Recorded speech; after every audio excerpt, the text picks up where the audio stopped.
महानगरपालिका शाळेमध्ये शिकणाऱ्या विद्यार्थ्यांसाठी पर्यावरणाशी निगडीत आणि स्वच्छता, पाण्याची बचत असे वेगवेगळे विषय दिलेले होते। अशा 6 विषयांवर महापालिकेच्या शाळेतील विद्यार्थ्यांनी स्वतः तयार केलेले प्रयोग आपल्या शिक्षकांच्या मदतीने ते इथं आणलेले आहेत। त्याची मांडणी त्यांनी केलेली आहे।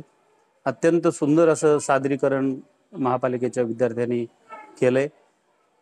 त्यांच्या सुप्त गुणांना चालना मिळावी, त्यांच्यामधली जी वैज्ञानिक प्रतिभा, क्षमता आहे, शक्ती आहे, तिचा विकास व्हावा यासाठी म्हणून या प्रदर्शनामध्ये विद्यार्थ्यांना संधी मिळते। हे शाळेतील लहान लहान मुलं भविष्यामध्ये त्यांच्यामध्ये शास्त्रज्ञ होण्याची क्षमता असते आणि ती संधी त्यांना मिळावी म्हणून असं प्रदर्शन आयोजित केलं जातं। मला असं वाटतं की या प्रदर्शनातून नक्कीच महापालिकेच्या शाळेतील विद्यार्थी भविष्यामध्ये पुढे येतील।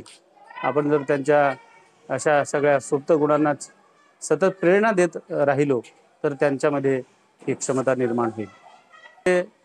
मी लिहिलेल्या लहान मुलांसाठी डॉक्टर सर्वपल्ली राधाकृष्णन या कुमार पुस्तकाचं प्रकाशन माननीय डॉक्टर पृथ्वीराज तौर यांच्या हस्ते संपन्न झालं।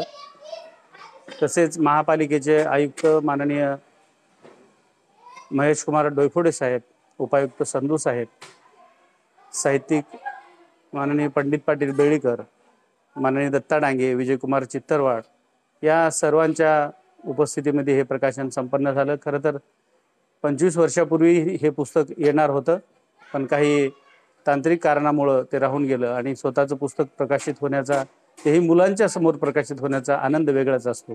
तो आनंद आज मला या निमित्तानं मिळालेला आहे। आत्ताच आयुक्त साहेबांनी सांगितल्यानुसार सर्वपल्ली राधाकृष्णन हे एक शिक्षक होते। म्हणजे शिक्षकापासून ते देशाच्या सर्वोच्च पदाचा, राष्ट्रपती पदाचा कार्यभार त्यांनी पाहिला, काम केलं।